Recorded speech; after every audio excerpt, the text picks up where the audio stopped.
Yesu yaranesheje bagazanshima Imana bari meze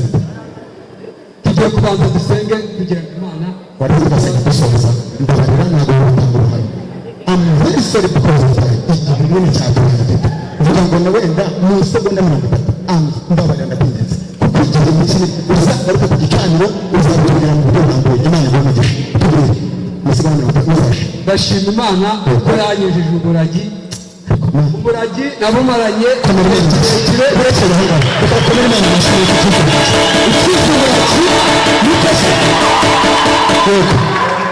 umuragi nabumaranye igihe kirekire covid yaje nyiri ikiragi umuragi ngoro mu myaka ngana kirekire ntabwo mbyibuka kuko abazi mu bya covid ho barabara ubwo ndihuta umpaye iminota mike oya ndagufashe vuga ugera kiri igihe nakiriye ku itariki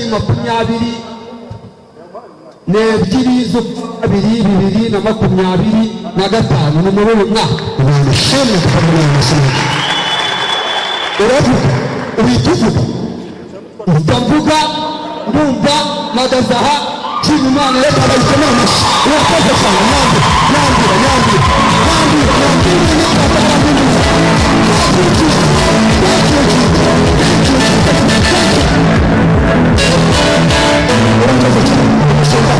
umushinga twararaye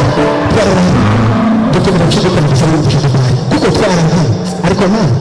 turashimira reka dukomere amashyi umuntu wese wageze hano wese yikomera amashyi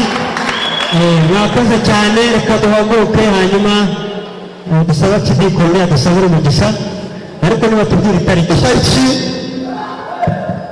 muyatumisemo ariko shikima nawe kandi nayo ni abapolisi abasura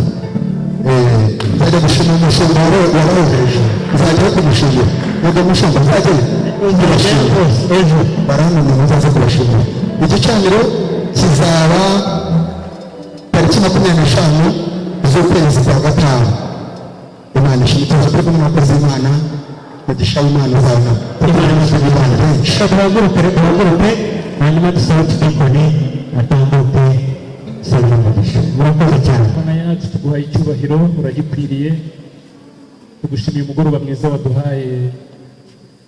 tugushimiye umwuka wawe wera uba hagati muri twebwe tugushimiye imirimo y'amaboko yawe ihambaye tugushimiye amahoro n'umunezero ibyishimo watanze mu bantu bawe turi hano icyubahiro kibi cyawe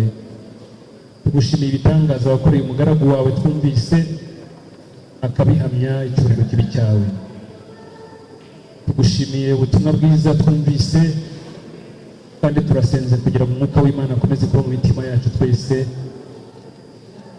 duhe umurava tugire ubutwari bwo gusenga tugire ubutwari bwo kuba mu ijambo ryawe tugire ubutwari bwo kugira ubuhamya bushya imibereho mishya muri Kristo Yesu tugaragaze ubuzima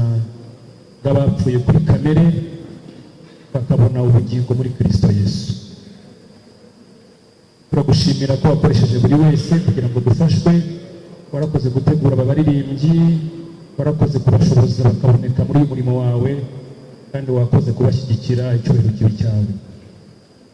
tugiye gutandukana turagusabye kugira ngo ugene na buri wese muri twe uturindire mu nzira zacu zose abajya hafi na kure kandi mwami turasenga kugira ngo amahoro yawe duherekeze impande zose aba mu mitima yacu aba mu miryango yacu